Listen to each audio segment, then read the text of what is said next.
जय हिंद दोस्तों, जय हिंद, वंदे मातरम। आप सभी का हार्दिक स्वागत है आपके अपने YouTube चैनल में। दोस्तों, आज जो ये वीडियो है वो वीडियो है वेतन आयोग, यानी वेतन आयोग क्या होता है, क्यों लागू किया जाता है, कब कब लागू होता है, तो इन सभी बातों पर हम चर्चा करेंगे। तो वीडियो शुरू करने से पहले आप सभी से अनुरोध है कि यदि हमारे चैनल को अभी तक सब्सक्राइब नहीं किया है तो कृपया करके चैनल को सब्सक्राइब अवश्य करें। अभी जैसे सबको मालूम है कि 7 पे कमीशन हो चुके हैं और 8वां पे कमीशन आने वाला है। ये हर 10 साल में एक बार होता है। इससे पहले 2016 में हुआ, उससे पहले 2006 में, 1996 में। तो इस तरह से हर 10 साल में एक बार इसका गठन होता है। तो इस तरह से 10-10 साल में के अंतराल में एक बार आता है। तो ये क्या होता है वेतन आयोग मेरे भाइयों, ये आपकी सैलरी और भत्ते को निर्धारण करने के लिए होता है। और हर 10 साल में, जैसा कि आप देख रहे हैं कि महंगाई बहुत ज़्यादा हो जाती है, उन सब को मद्देनज़र रखते हुए वेतन आयोग का गठन किया जाता है। तो ये क्यों दिया जाता है कि जैसे महंगाई बढ़ रही होती है तो साल में 2 बार डीए दिया जाता है। तो इससे पहले कभी ये 10% भी बढ़ाया जाता था, 5% बढ़ाया जाता था, लेकिन भारतीय जनता पार्टी आने के बाद ये 2%, 3%, इससे ज़्यादा नहीं बढ़ाया जा रहा है। तो इसका निर्धारण करने के लिए, यानी महंगाई को मद्देनज़र रखते हुए इसको कंट्रोल रखने के लिए वेतन आयोग का निर्धारण किया जाता है। तो जैसा कि आपकी बेसिक सैलरी में 3% का इंक्रीमेंट मिलता है, 3% का इंक्रीमेंट हो गया, साल में 2 बार 2% का आपका डीए हो गया। तो इस तरह से 3 और 2, 2, 4 मतलब 7%। लेकिन ये 7% आपकी बेसिक सैलरी को कवर नहीं कर पाता है, यानी महंगाई बहुत ज़्यादा बढ़ जाती है। तो उसको मद्देनज़र रखते हुए, उसको एक आधार मानते हुए पे कमीशन का गठन किया जाता है। तो जब से 7 पे कमीशन लागू हुआ तब से सैलरी में एक बहुत बड़ा हाइक मिला। यानी इससे पहले 6ठे वेतन आयोग के अंदर एक जो सिपाही है उसकी सैलरी, जो जेबीटी टीचर है, बेसिक टीचर है, उसके बराबर हुआ करती थी। और 7वें वेतन आयोग में जो कांस्टेबल है, सिपाही है, वो लेवल 1 में रह गए और एक जेबीटी टीचर लेवल 3 में पहुंच गए। पे कमीशन इस चीज़ को डिसाइड करता है कि कौन सी पे किस लेवल में मिलनी चाहिए, यानी लेवल 1 को क्या होना चाहिए, लेवल 2 को क्या होनी चाहिए और लेवल 3 को क्या होना चाहिए। इसी तरह से लेवल 1, 2, 3 और लेवल 18 तक जाते हैं। जो लेवल 9 के बाद हैं उसमें आधिकारिक रैंक आ जाते हैं, अधिकारियों के लिए होती है। तो 7 पे कमीशन में ये सैलरी लेवल 1, 2, 3, 4 हो गई थी।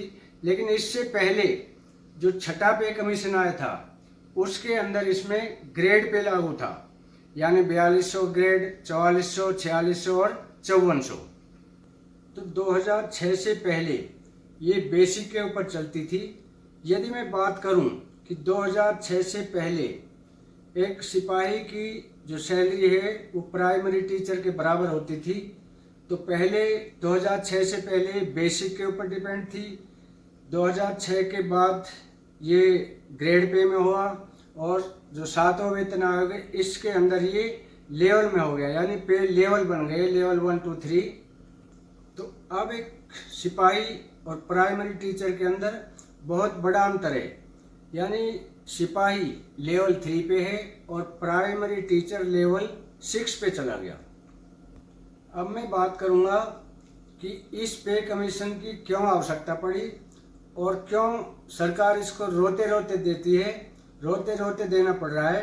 कि जैसे कि दिल्ली में इलेक्शन थे, तो इलेक्शन से पहले, उससे पहले सरकार का कोई भी इस बारे में कोई विचार नहीं था।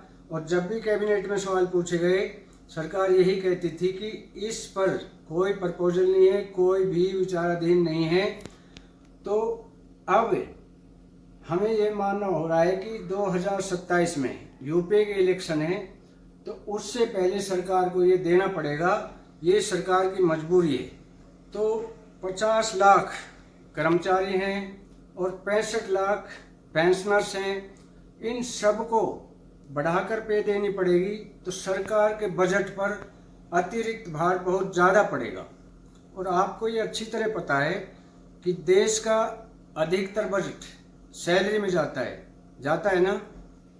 तो कुल मिलाकर सरकार चाहती है कि भाई ना बढ़ाना पड़े, लेकिन केंद्रीय कर्मचारी इतने ज़्यादा हैं, तो महंगाई बढ़ रही है, तो भाई केंद्रीय कर्मचारियों को भी कुछ ना कुछ तो चाहिए, अपना परिवार का पालन पोषण करने के लिए चाहिए। तो अब इतनी सैलरी बढ़ जाएगी कि सरकारी नौकरी का क्रेज बहुत ज़्यादा बढ़ जाएगा। तो अब मैं आपको बताऊंगा कि 7th पे कमीशन ने बड़े बड़े हाइक दिए थे और 8th पे कमीशन इससे भी ज़्यादा देगा। तो डिमांड क्या चल रही है, चर्चाएं क्या चल रही है, अब मैं आता हूं मुद्दे पर। कि आप इधर देख रहे हो चर्चा में क्यों, यानी 7वां जो 8वां पे कमीशन है ये चर्चा में क्यों है।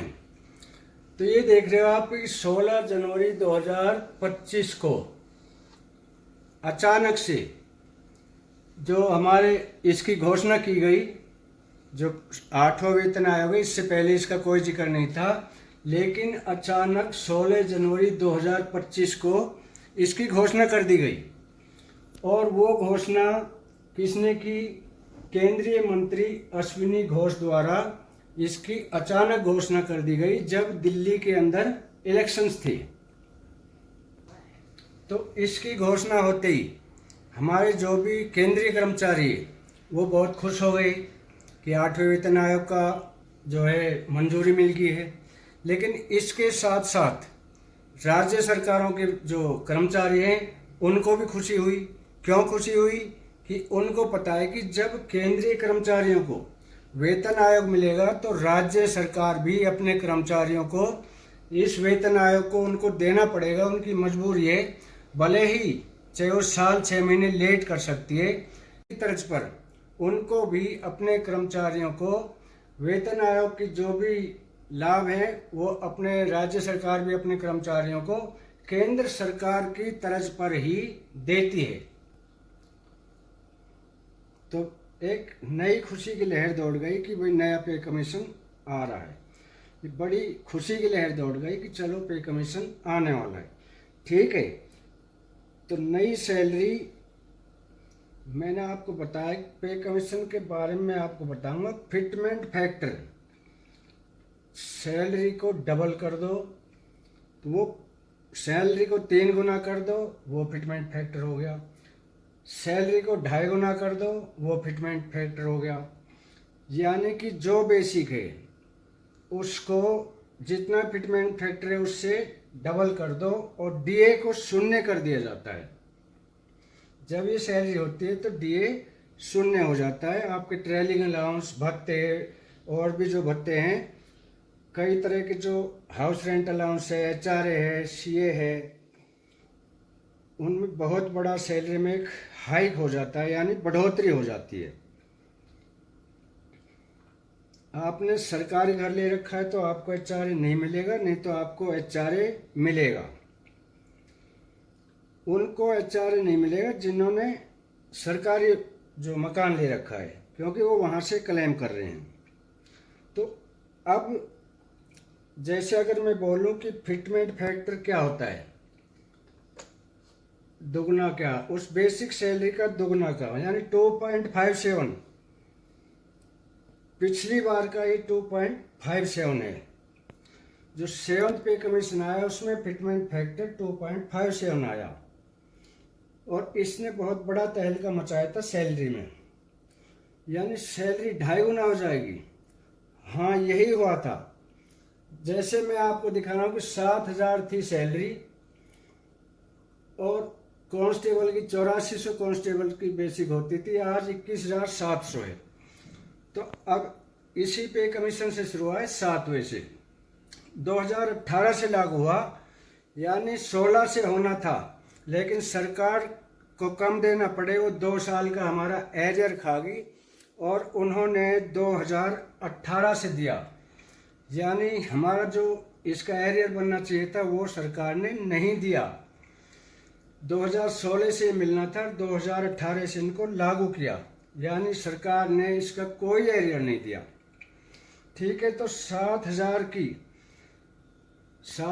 की बेसिक बनती थी, हालांकि DA 100% से ज़्यादा चला गया था। अब 7,000 गुना 2.57, तो इसका इजिकल टू 18,000 हो गया। यानी 7,000 से जब इसको गुना किया, सैलरी 10,000 रुपये है, तो इसको जैसे पिछला हमें 2.57 मिला था, तो 10,000 इंटू 2.57 उस हिसाब से आपकी सैलरी बनेगी, यानी बेसिक फिक्स होगी। और DA आपका जो यानी DA है वो शून्य हो जाएगा। तो इस तरह से यानी 2.5 गुना, तो 10,000 का 10 दूनी 20 और 10 30, तो 2.5 गुना से भी ज़्यादा आपका सैलरी में इजाफा हो जाता है।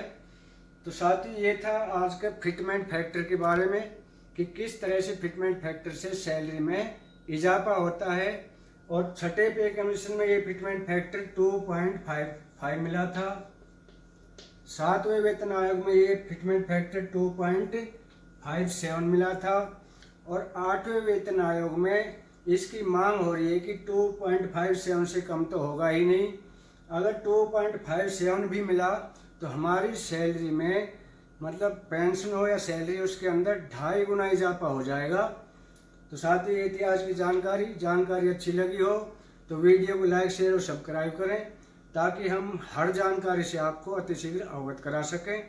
आज के लिए इतना ही। जय हिंद, जय भारत।